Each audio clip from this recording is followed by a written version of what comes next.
Na-confirm na ba ang identity mo sa Facebook? So kung hindi pa at hindi mo alam, para sa iyo ang video na ito.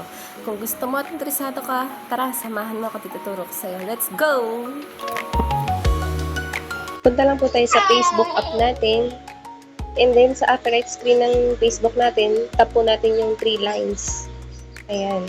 Then settings po. Tap po natin itong personal details. And then personal details lang po ulit. So, yan nga po ang bubungad sa atin. Identity confirmation, kung nakikita po ninyo, itap natin ito. So, yan nga po. Confirm na po yung sa akin. Tuloy po tayo. Tap po natin ito, confirm your identity. Then, running ads about social issues, election and politics, tap po natin. And then, select po natin kung saan tayo country na bibilang. Ayan, Philippines po.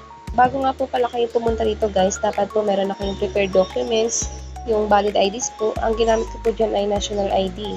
Mahalaga po na makonfirm natin ang identity natin sa Facebook para po malaman ng mga tao na tayo po talagang gumagamit ng account natin. And isa po ito sa requirement para magpa-verified po sa Facebook, which is yung Blue Badge Verification. So sana po makatulong ang video na ito sa inyo. Maraming salamat.